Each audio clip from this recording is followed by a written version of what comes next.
It's midnight in the swamps of Niger Delta and time for young men to begin their work refining crude oil. Big flames and thick smoke rise from the boiling oil inside large metal drums sunk into holes in the ground.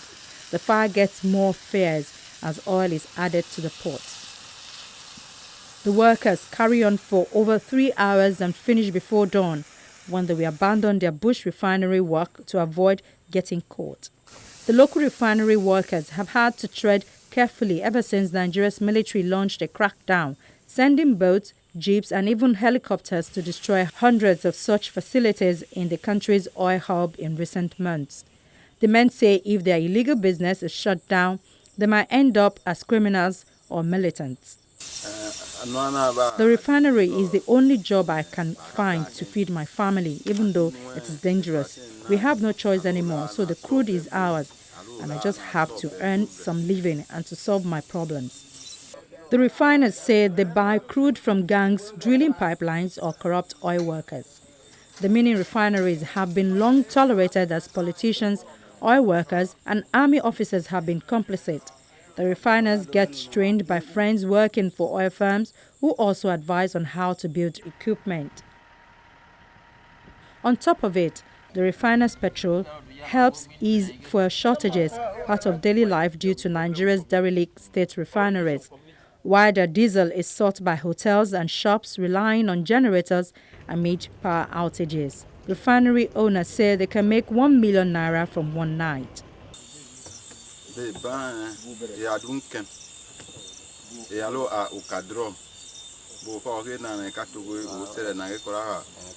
The money we make depends on the size of the drum.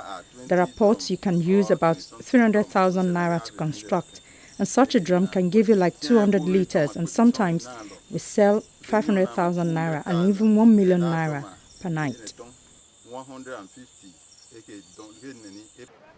The government says it wants to end oil theft, but the move is fueling tensions in the Delta and risks pushing hundreds of youths made redundant into the arms of militant groups attacking oil facilities to escape poverty. A major group, the Niger Delta Avengers, has warned it will end a ceasefire unless the government bows to demand to drag the region out of poverty. According to the Minister of Petroleum, the government has been holding talks with militants to end attacks on oil pipelines, which cost the country up to $100 billion in lost oil revenues in 2016. But community leaders and residents say the peace talks will go nowhere unless authorities legalize the artisanal industry feeding tens of thousands and helping Nigeria to cut a fuel import bill costing some $6 billion annually.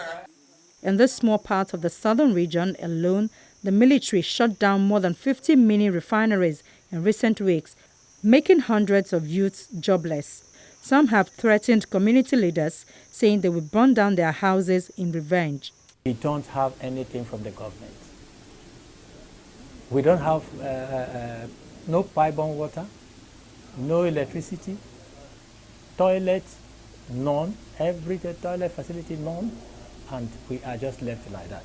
And so, in order to survive this life, this dear life the Lord has given us, my youths have now found a way of surviving, and this is crude oil refining. They have now embarked on that, and as they embarked on that, the families of all these young ones are able to survive a bit. Unemployment in the swamps has shot up as oil majors, coping with low oil prices, have fired hundreds of workers in the past few months, according to labor unions. The aim of advocating for modular refinery is for the creeks, those in the creeks, to have these small modular refineries that may be likened to some of the ones existing in the US. And we said so based on the multiplier effect, that it will boost employment, it will take care of criminality in the creeks, that security will be improved, it will also bring relative peace and boost the local economy of the state. Operating a bush refinery is one dangerous venture altogether in which some of the operators have allegedly lost their lives in the process. Meanwhile, the government has promised that work will be offered to people who make a living from illegal refinery in the region to achieve peace there. Young men and women who are involved in illegal refining. Our approach to that is that we must engage them by establishing modular refineries so that they can participate in legal refining, not illegal refining. And we are committed to making sure that the young men and women of the Niger Delta are properly engaged. We'll look at the amnesty issues. We'll make sure that amnesty continues. Some people have been trying to suggest that we close down amnesty. That's not true. We have made more provision for amnesty than has ever been made, and we have made more provision for social intervention. This state, Rivers State, has the second largest number of young graduates who have been employed by the federal government under our Empower scheme. This is not the time to make war. No, this is the time to make peace so that we can ensure that we derive all of the benefits that are derivable from the center.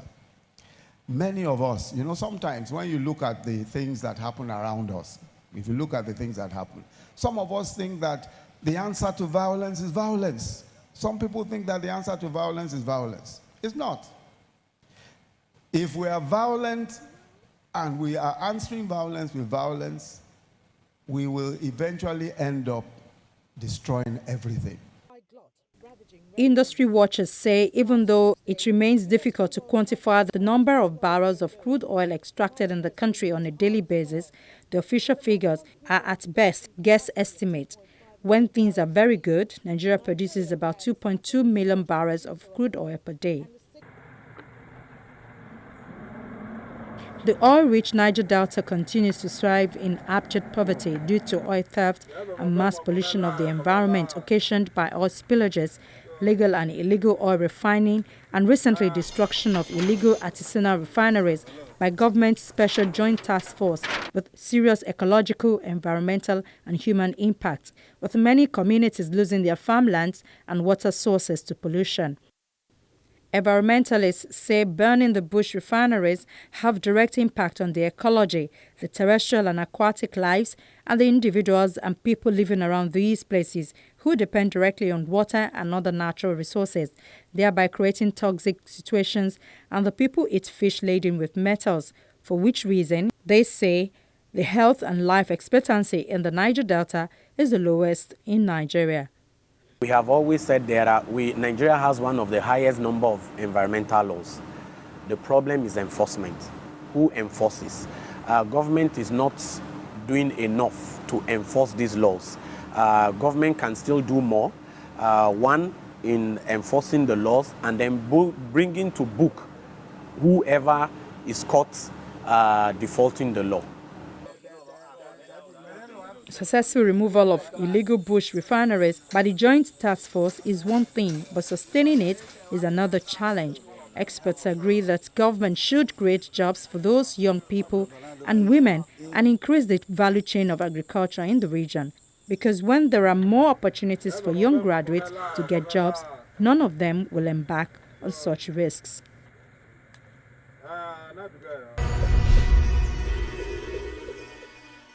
That's our program for today. Thank you for being a part of it. You can view this episode or any other episode of the program by going to our YouTube channel, youtube.com/channelsweb.